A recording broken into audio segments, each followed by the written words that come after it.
Ali and Malvika, we've been talking about AI and we have been working with AI for a few years now. And I'm just going to pick your brain with a random question that I think will be quite interesting for us to kind of get to know as well between the three of us. And the question that has been on my mind is, since we use AI so often, I'm curious to know from your perspective, what is it that whichever large language model that you're using knows about you that your CEO or your boss does not? So in my case, I am my own boss. So this is a little bit meta, but I think what my favorite LLMs, because I use multiple of them, know about me that a lot of other people don't is my thinking patterns and my blind spots.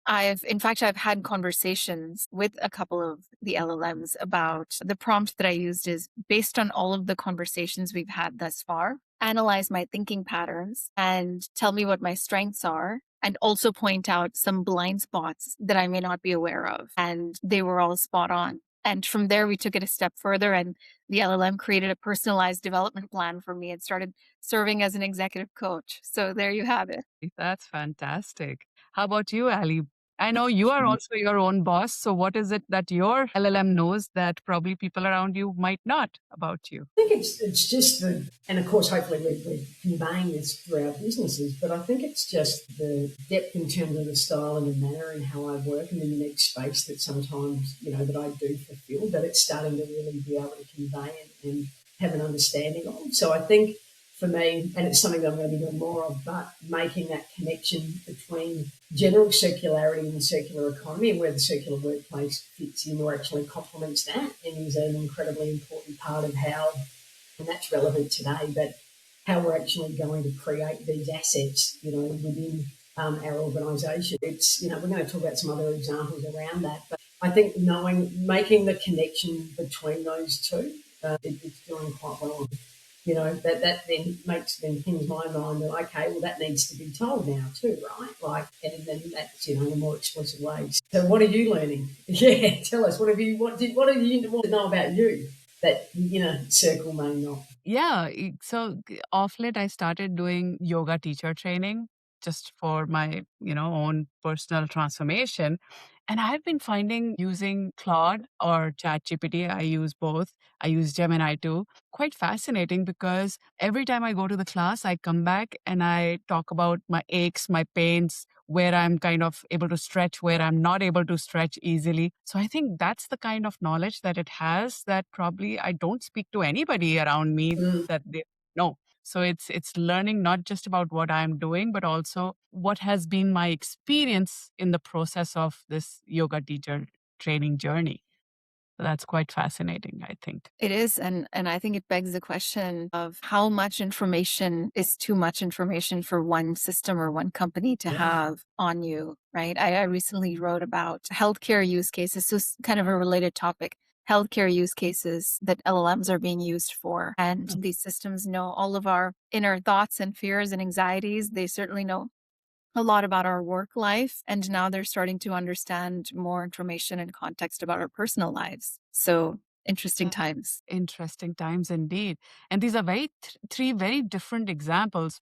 But then there is one uncomfortable question underneath all of them that if AI knows so much about us, the drafts that we delete, the patterns that we repeat, the places our bodies hold tension, that's not just data. I think that is the texture of how we as humans think, how we decide, and how for the first time there are systems that can see it. Today, I have two amazing guests who've lived inside that tension and come out with something honest to say. Ali, founder of Kiikstart and creator of the Circular Workspace, 18 years stopping the leak of human intelligence out of organizations, and Malvika, three-time CHRO and founder of Atvis Group, advising CEOs and boards on translating AI through the human and governance lens. Both co founders of Women Shaping AI, which tells you where they stand. What brought us here today is context graphs, not as a technical term, but a human one. AI is no longer just capturing what we know, it's beginning to map how we decide. That changes everything, and that's what we are going to explore today. Malvika and Ali, welcome to Tides. Great to be here. All right, Malvika, we're going to start with teasing out your perspective because in our conversations in the past, you've talked about knowledge management and the fact that we are in Act 3 of knowledge management. So maybe we can start by you walking us through that arc and tell us what changes fundamentally in the third act that we didn't see before. If you zoom out, knowledge management has gone through these three acts that you're talking about. So I think Act 1 was the documentation era. So organizations tried to get people to write things down. And this was the era of, lean manufacturing and standardizing things and Kaizen and continuous improvement. And I think it was well intentioned, but documentation obviously felt like it was extra work. It created friction. And so it didn't scale because it relied on, I think, to some extent, heroic effort. Act 2 was, I think, the search era. So we tried to compensate by making search powerful enough that documentation quality mattered less. And so that helped people find whatever existed, but it didn't really solve the core issue. And I think a lot of the most important knowledge never really became an artifact. It lived in meetings and in people's heads and in inboxes and Slack threads. And I think we are now in Act 3, which is different because the default has changed with AI in the mix, because work leaves traces automatically because you have AI kind of embedded into the workflows. Meetings are transcribed, decisions are approved in tools, and agents are sort of logging the steps as they happen. And so the system can observe how work actually happens rather than hoping someone documents it after the fact. So what is changing fundamentally is that we can capture decision traces and process flow as data now. And that then acts as the sort of substrate for context graphs and for AI that can operate reliably inside actual real world workflows. Yeah, which is so interesting because a few years ago, I was exploring organizational network analysis, and the insight that stayed with me at that time was that the org chart was just a fiction. The real intelligence lived in informal networks that no one had mapped out. So looks like the third act of knowledge management is making us see a different reality. And that makes me curious. And Ali, I'd love for you to help us understand when AI agents are watching and observing and capturing how decisions and work gets done. What changes when knowledge is captured passively rather than manually? We lose that soul, the personality, the uniqueness when we are only passively creating or capturing that. And so, I think we make it very difficult to be able to distinguish ourselves and use context to actually drive product and experience and services that are actually useful. So I see it from a different point of view. And I certainly see it as quite high risk. Yeah, it's interesting that even though we're talking about context and context graphs, especially like the technology behind knowledge capture, it is still not fully capturing the context behind how humans show up in the organization. It's like it's just capturing the trail of what's left behind. That's right. And it's not capturing what's influencing how we show up, right? What shapes that? It doesn't happen in a vacuum, right? So that's something else that we've got to be considering within how we design this. Yeah. So would it be fair to say that the context and knowledge are connected but not the same? Yeah, that's how I see it. I'm interested to see what Malvika thinks. I think the knowledge is, I even look at it different, right? Because there's knowledge, and then there's intel, and there's experiences, and there's emotions and perceptions. Yeah. Is that the same as knowledge? I wouldn't classify it as the same as knowledge. So I think they are different, but I think they're certainly connected. But knowledge alone won't give you what we've just spoken about. It won't give you that depth, that breadth that we've spoken about. I think I would agree with that distinction, Ali. So just to sort of make this a little bit more real, I'll give you an example. So a few years ago, I was in a leadership team meeting. There were 3 other senior executives there, and they were talking about a discount that had been granted to a customer. And they were debating the question of, why did we approve this exception? Like, how did we get here? And we had the CRM, which showed the final price. Finance had signed off. The deal was closed, but no one could really reconstruct the reasoning. And someone sort of vaguely remembered a service incident. Another person mentioned some kind of precedent from the past. And the VP who approved this exception had since moved on. And so we had the data, so we had the knowledge, but we did not have the context, right, about how we arrived there. And I think that's really the difference that we're talking about. So when you talk about kind of passive capture, so passive capture is going to turn institutional memory into something visible. So in the past, if you wanted to know why a decision happened, you would have to find the person, you had to, the person who remembered the story, and that kind of process is fragile. So you have passive capture, which can create a trail. It can show you patterns and bottlenecks and exceptions. And often, as we all know, the real work happens in those sort of gray areas. Most of knowledge work is not really binary, but something does disappear if you're not careful. So when you model how work usually happens, the risk that you're introducing into the system is encoding the wrong habits, because AI does not know the difference between what is and what should be. So if your patterns reflect biases or heroics or sort of informal power structures or behaviors that are not necessarily aligned with your values as an organization, then you don't want to capture those and make those the norm and make those part of what should be. So the fact that a common path exists does not mean that it's the right path. Yeah. Yeah. So it sounds like that Act 1 and 2 were about capturing what humans chose to share. And Act 3 is about capturing what humans don't even know that they are revealing. That's a completely different proposition, commercially, humanly, and ethically. And that raises the question that I want to put to both of you, because we know what knowledge graphs does. I mean, yes, we used to do knowledge management in traditional ways. Last few years, we had this concept of knowledge graph, which would map what we know, the entities, the connections, the relationships, and between the ideas. What we've been describing for the last few minutes sounds like something different, something that maps not what we know, but how we decide. Is that what the context graph actually is? And that question is open to both of you. Let's build the definition of what is a context graph together. Yes. So, and it's true. We actually do need to build the definition of context graphs together, because this is a very new concept. Many of us have been thinking about context and context engineering as kind of the theme for 2026, right? But the idea of context graphs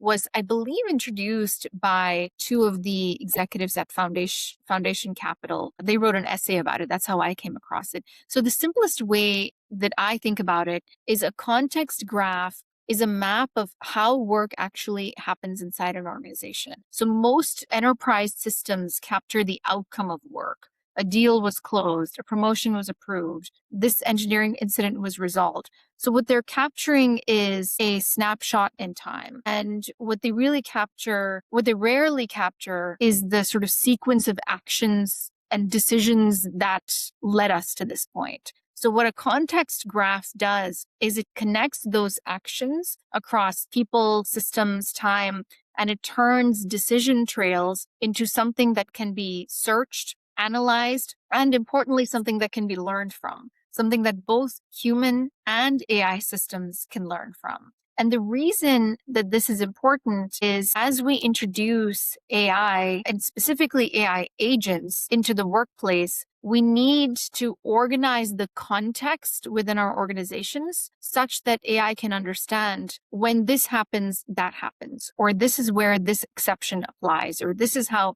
this decision was arrived at. And yes, AI can help organize some of those signals into patterns as well. And a lot of people ask, so do you have multiple context graphs? Yes, a sales team can have a context graph around deal cycles.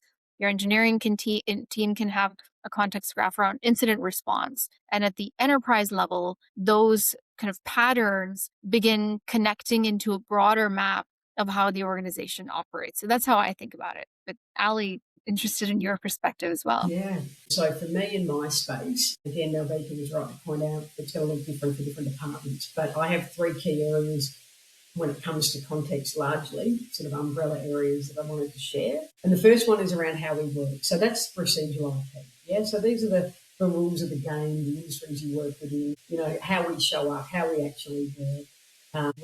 Quite specific, yeah. The experiential human IP area, which is the hard-won lessons, the mistakes, the intel, the near misses, the things that you can easily overlook and not capture. Yeah, that allows the AI to start to look at risk differently as well too. And then the next one and the final one that I want to talk about today is the goal-orientated IP. So that's the strategic compass. So when we're building context around that, we're then looking at where the organisation, not just now. So when I'm coming from my perspective and how I'm building this, but it's really looking at not just the strategic outcomes and the direction of where we're going at this point in time. It's also considering, dependent again on what we're creating and want it to do, but understanding a future perspective around that as well too, right? So we're giving it that future context as well as current. But one thing I want to say is, for me personally, it's everyone's role. And obviously that's designed in a considered way, but everyone, and I love this term, and I'm writing an article to go live today, everyone is a context creator. And so that obviously will feed into some other questions later, but it's everyone's responsibility, and again, we need to be designing the organisation roles accordingly. But this is very much a collaborative co-design and contributed piece as well too, because an external person just can't capture this, right? Again, this is about not just experience, this is about the experiences and the emotional side of doing the work, right? So it sounds like, based on how we've defined context and how we identify the difference between knowledge and context plays a really important role, because the quality of the output reflects the quality of the context. Like, if we don't have the right information, the right understanding, not just about what needs to happen, but it's also how decisions have been made, in what context, like under what pressure, under what, let's say, timelines, team makeup and whatnot, then context kind of becomes the strategy for an organization. 100%. I actually see it, if I can just kick off, because I'm doing some design in terms of some new product in this space. It is actually the differentiator. I think it's really going to become the brand and organisational differentiator. I do. I think it's going to be it's a big claim, but, thinking about it and starting to write this work more, it is going to be what organisations are going to be able to use to de-risk the risk of becoming homogenised in an AI world. And I know that sounds quite big and outlandish claim, but I think, if you look at what key decision makers are concerned about at the moment, it is that lack of differentiation and the fact that they are going to be coming like their next door neighbour, because everyone's going to be doing, creating the same sort of product, the same skills, the same knowledge. Everyone can get it nice and quick and cheap. It's quite, and I'm being honest, right? I work in the skill space in part, right? And I see its flaws probably more than most people. And I think it's quite, I think, context is the strategy. Context is the asset. Mm-hmm. I couldn't agree more with that, Ali. I think context can be a strategic and competitive moat. At the same time, if we are not intentional about what becomes the official story, then you can introduce noise and obviously risk into the system. And so I think the right model is a hybrid approach. You let the systems capture the sort of raw traces, but you have humans involved to exercise sound judgment as a leadership responsibility, because someone has to curate what counts as precedent or what belongs in your policy and what should be repeated. And that's why the documentation discipline still matters. It's not like it doesn't matter anymore. And the other thing is, knowledge is static, right? Knowledge is a policy, a playbook, your process map, whereas context is dynamic. Your organizational context is going to change all the time. The way you operated when you were a $20 million company is very different from the way you're going to operate when you're a $100 million company. And so context includes things like timing, intent, what your strategic trade-offs are that you're willing to make in that moment, your risk appetite and your risk signals, and the local kind of realities that people are responding to. And so it's important to keep in mind that as context changes, that human judgment and leadership responsibility and governance also needs to change and evolve with it. And the reality today is that, yes, like, we might have an agent, we are doing our jobs, and there's something behind the scenes that's observing us and capturing that context knowledge and storing it somewhere. And the ultimate reality is that knowledge, contextual knowledge, has to be also leveraged and used. Today, it's, yes, I agree with you, Malvika. It's human in the loop. The human judgment still stays. But the more we look at how AI is progressing and where it's going, the future is that we're already talking about agents in the loop. So, and like where I'm going with this is that, yes, context is strategy, and I think it's the right framing. Then the next question is, who is executing the strategy? Today, yes, humans in the loop, but what about tomorrow? And increasingly, the answer isn't a person sitting at a desk making deliberate choices. It's agents operating autonomously, sometimes even talking to other agents. We haven't seen that reality, but that is the promise of what the big tech bros are telling us, that tomorrow agents can orchestrate other agents without human in the loop at every step, which means that we've just moved from conversation about what is context to a much harder conversation about what happens when agents start acting on it. And this is where, Malvika, I'd love to pick your brain on when agents start talking to agents without human in the loop. Who is designing the guardrails and who is defining the authority? I think you are asking exactly the right question. I think the guardrails will have to be designed jointly. We need to treat AI as the cross-functional endeavor that it is and bring different functional voices to the table rather than relying on technical teams to implement the guardrails or to even understand what guardrails are needed in the first place. And I think authority will need to be explicit, and we will need, yes, technical teams can implement policies, access controls, permissions, but the business has to design the decision rights and the risk thresholds. And so the business and HR need to partner on rethinking the operating model itself for this future where we have agent swarms or agent teams, whatever you want to call it. Some people don't like the phrase agent swarms. So I think authority between agents also needs to mirror the authority between humans. So what I mean by that is an agent that drafts an offer should not be the same agent who approves an exception. You need kind of separation of duties, just like you would have in the human world. And the agent that summarizes performance should not be able to change an employment record, as an example. So one, agents need clear scopes. Two, there needs to be a clear escalation path and recourse. And three, humans need to be able to reverse and audit high-risk decisions. And how will we implement the guardrails? So Gartner has actually talked about this concept of guardian agents. And so guardian agents, according to Gartner, are essentially AI systems that will supervise other AI systems. And why do we need that?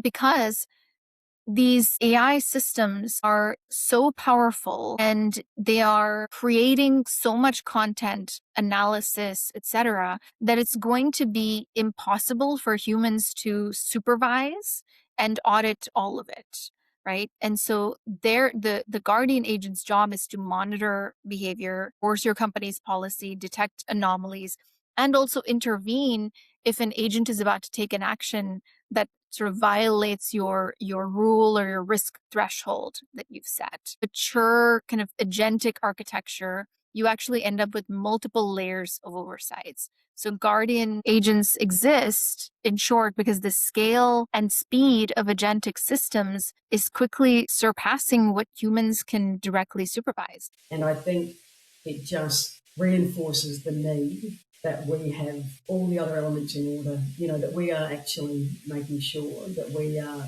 operating fully and that we are really taking and looking at the gaps and threats and risk in our organisation holistically and doing that work now so that we are able to respond in that way. And I think, I see that, and I just to Malvika's point before we move on, I think definitely it takes a change in who's sitting around the table, who's actually bringing that intel. Yeah, it's not going to be the usual suspects. The tech piece is actually really a relatively small piece of what actually needs to be considered and who needs to be part of that conversation and sharing that intelligence as well. Yeah, we'll jump into leadership, which is a very important aspect of this conversation. But I'm just curious to again pick both your brains on, we know where the future is going. And we also know our current reality that we are not fully set up for that future. So if we look at our current operating models and think about a near term future state where humans will be supervising agents who will be supervising other agents. Are we ready for that? If clearly I mean, this is a rhetorical question. I know we're not ready for that. But from your perspectives, what is missing? What are the few key ingredients that if we start doubling down and thinking about will help us move to that future state with least amount of bumps and bruises? I do think we need to start before we can do much. I do really think, and I go on about this, and it's probably the third time I've spoken about it today already in other places, but we do need to really look at the roles and how they actually connect to one another. And going right back to basics, what are people's roles now? Where do they make meaning? Mentally, what do they do? And how do we connect? How do we make purpose in that?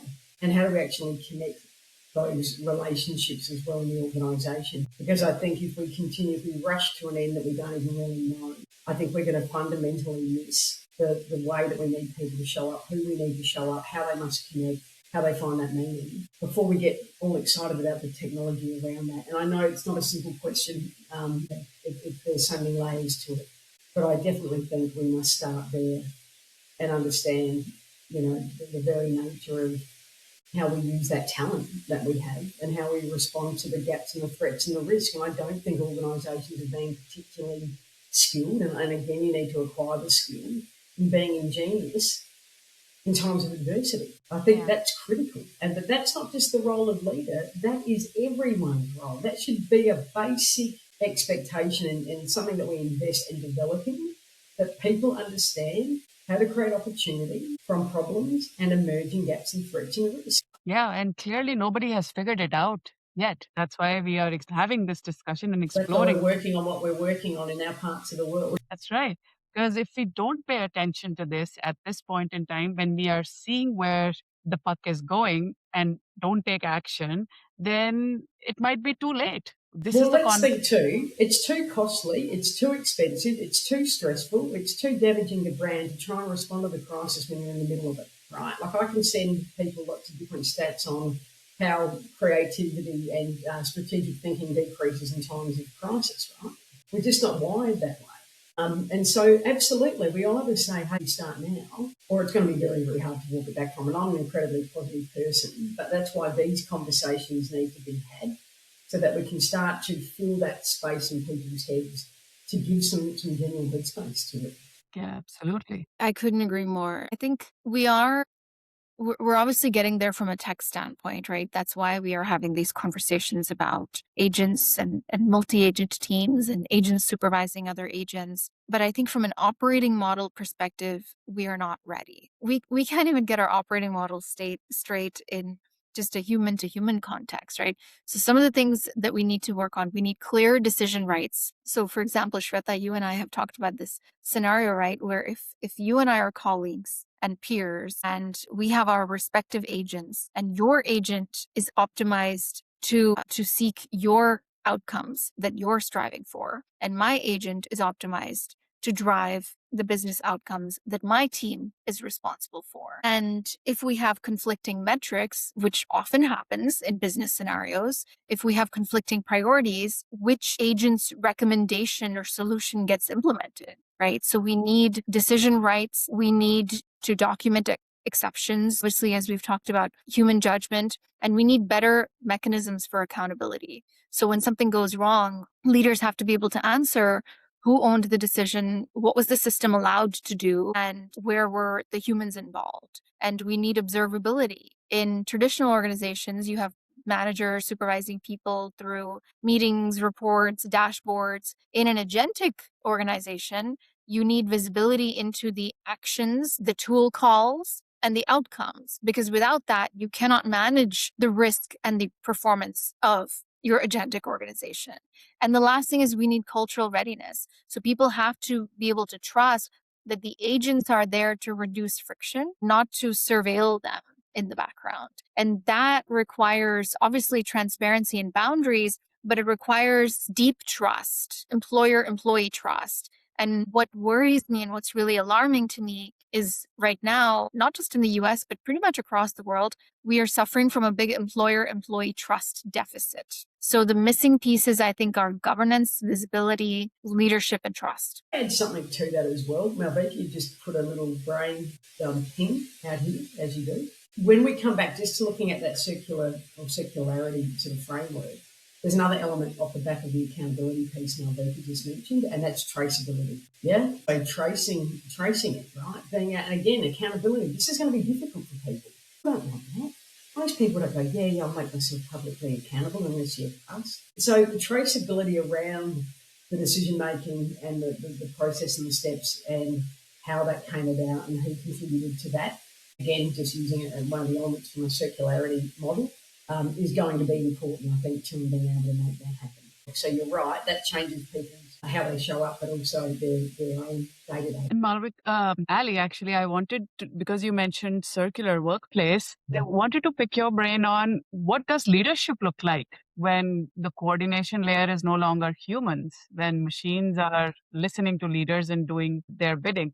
What must we now become better at as leadership team as we get into this future of humans and machines working together, at least in the near future? If we just take it from a leadership perspective, what is the skill set now? What is the talent? What is the behaviour that I need to show? Leaders as facilitators, by that I mean people that are connecting the ecosystem. They are the connectors of the dots, the digital and the analogue. And of course, analog's becoming less and less, but it will still be there. And so they are facilitating and helping their team make sense of what they are currently experiencing in the world too. So they are facilitating it with the team, the context, ideas, the lessons, the mistakes, the emotions, the experiences, the near misses, and curating that in a way that creates new value for the organisation and for the people. Yeah.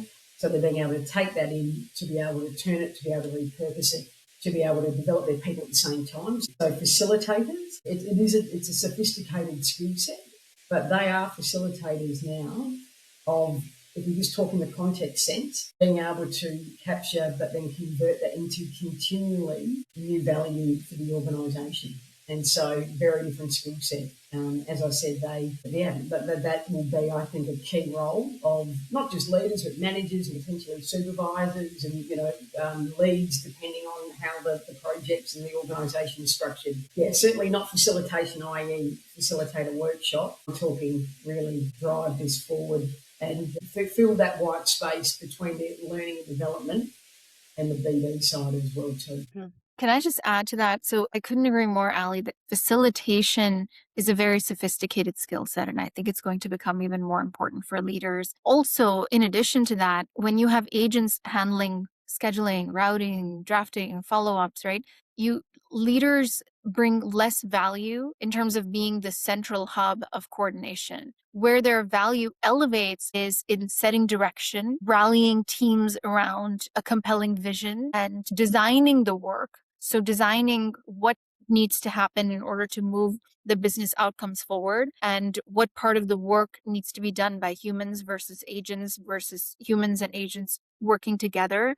And obviously defining quality. They do need to understand, they don't need to become data specialists or data scientists overnight, but they do need to understand the basics about data and analytics. And they need to be good at governing exceptions. And all of those things that we're talking about are not traditional skills that are taught in leadership programs, right?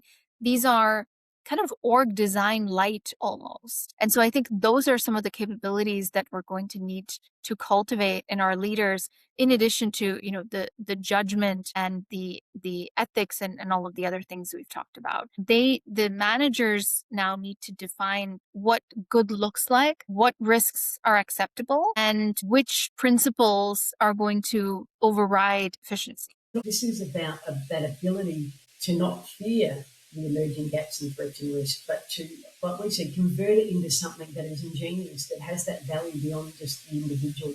And I think the scaling piece, looking at responsible and safe scaling across organisations, leaders play a key role in that. They play an incredibly key role in being able to, take the guardrails or the elements of, the principles and the practice, and then put that out through their teams and their department. And because I've been working on that too, and make that work, right? And like you said, be in a way where you don't drop the ball on that, and you keep coming back in, you keep evolving, you keep reviewing. Like I said, it's not once the tech is out there and people are starting to use it, that's when the rubber hits the road, right? Like I love what I'm hearing. I think if we look at it from the perspective of the advantage to leaders who are willing to lean into this change, it's tremendous because this is the time when you can actually truly show up as a leader, as a strong human being, and guide the rest of the organization, your teams towards a better future, a better outcome. And I think I also want to double click on the facilitation aspect because for me, that's also very closely tied to being a change leader in an organization. Because if this change that we are witnessing today, there's no end state defined yet. We don't know there are many paths that might open up for us. We don't know which path we'll end up. And when there's so much uncertainty, this is the time, Malvika, to your point, leaders have to show up with better vision, like motivate their teams towards a different uncertain future. There's a lot of fear associated with AI in organizations today, but this is where leaders showing up as truly human leaders is going to be amazing. But you know me, both of you, I tend to project towards what next. Let's say in the interim, leaders are doing what they need to do and they support the teams through the transition. But the future again is, I'll keep coming back to it. The long game, it's not more human oversight. We are moving towards less human oversight.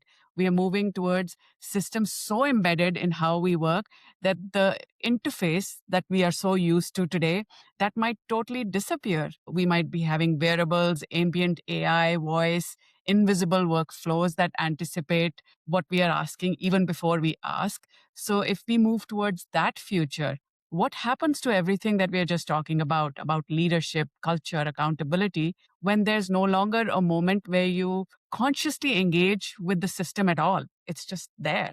And this question is, again, I'm posing it to both of you, that if context becomes ambient and is always on, always building, always learning, does the interface actually disappear? One. And two, what are we moving toward? I think we're moving toward a world where the interface becomes less about the clicks and more about the intent. So I wrote about this last year in a piece that I called Mind Reading Machines. And if you look at kind of what's happening with wearables and ambient AI, as you point out, it's very interesting. For example, Apple's latest acquisition, AI, which is a company that works on silent speech. And without even you having to say anything, these machines and systems are becoming incredibly capable at predicting what people might do next. And that's a scary world. And so today, if you think about work today, it's sort of mediated by applications we use. You open a tool, you search, you fill out a form. In an ambient context world, the system already knows the state of the work, the stakeholders, and the likely next step. So the interaction becomes conversational and often proactive, initiated by the machine, not by the human, as we've done in the past. And I don't think the interface fully disappears, but it becomes invisible until it's needed. So you have voice, chat, you have multimodality, you have maybe lightweight prompts that replace how you navigate the interface today.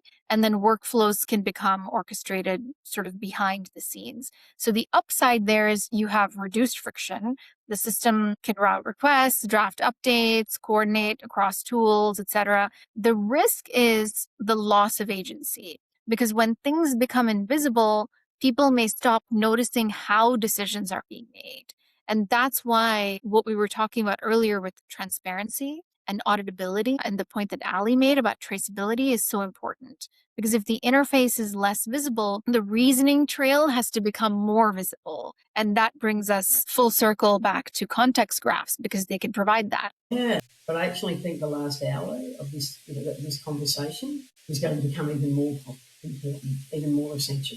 Yeah, so that we actually have those elements in terms of that facilitatory leadership, those relationships that we have, like Malvika said, that accountability, the traceability, the eyeballs over it, the ability to have a space where we can talk about the gaps and the threats and the risk openly and then be constructive in how we solve that. That's only going to become even more important, not less. Yeah. And this is not a very easy future that we are getting into. I was talking to my brother-in-law the other day, and he's like, somebody gave a call to another relative of ours, and it sounded exactly like his mother-in-law, whereas his mother-in-law wasn't even in that region.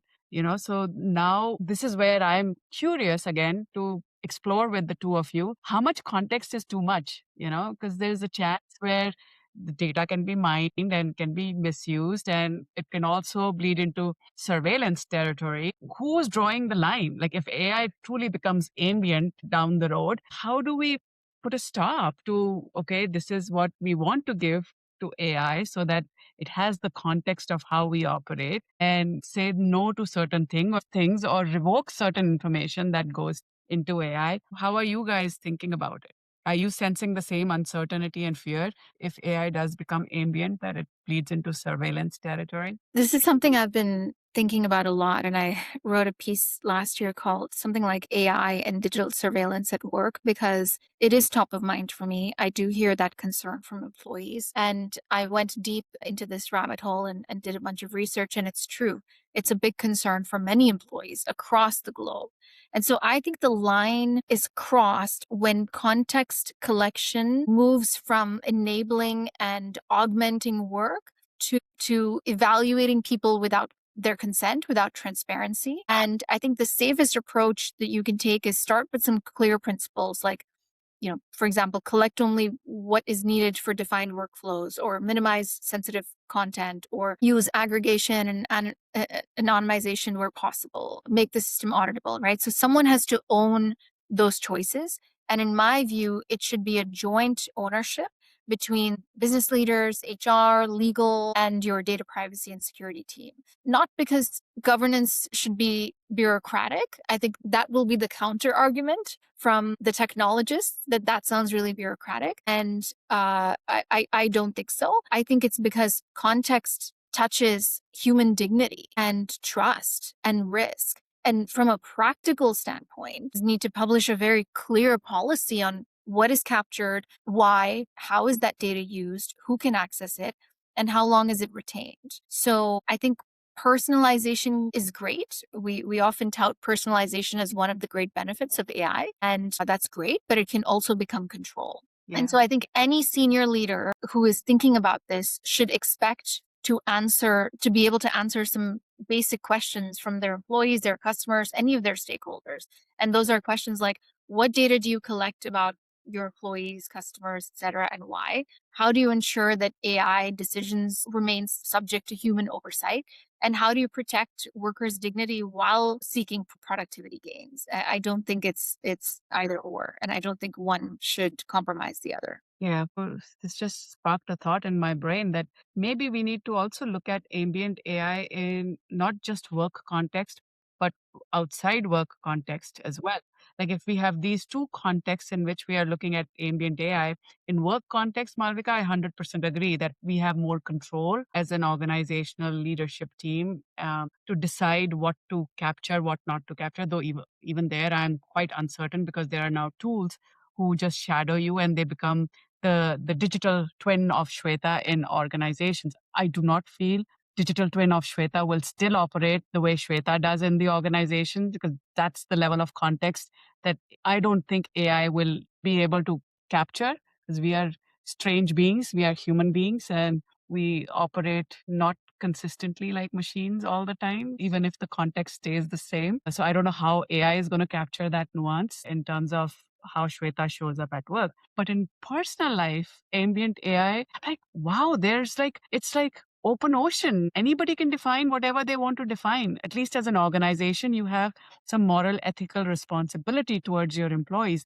But if you subscribe to, let's say, product X, which does not exist today, we'll call it product X, and they're capturing whatever information on you. And now that information can be used again for benefit and for misuse as well. It's a very strange territory that we are going to get into very short time. It's not like we have a decade to figure this out. We don't have that luxury of time this time around. And I think also too, we have to give, where's opting out part of this as well too, right? If you don't feel comfortable with that. Now there's obviously legal ramifications and so forth, but if an employee says, I'm not comfortable with that, what is the outcome from that, right? Like are they, are they then ostracised? Are they punished in some way? I think at the moment, I don't know what's happening in North America, but in Australia, a lot of our GPs are using AI to take notes and, obviously people have a chance, but, medical notes are, you've got now the doctor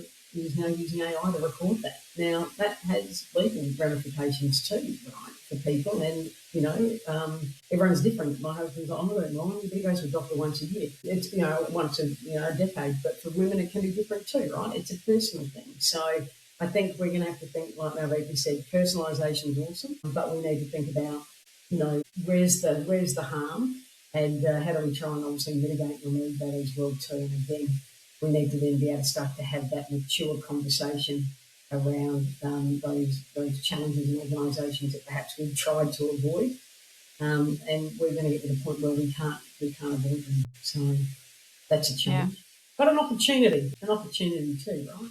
Yeah, that's right. That's right. I have a feeling though that if we say context graphs and mining or capturing context helps organization retain their IP that walks out of the door when an employee leaves, I think people who are doing really well, are high performers, are going to be the ones whose data and context will be mined more than people who probably, aren't performing or contributing to the organization as deeply. I certainly hope so.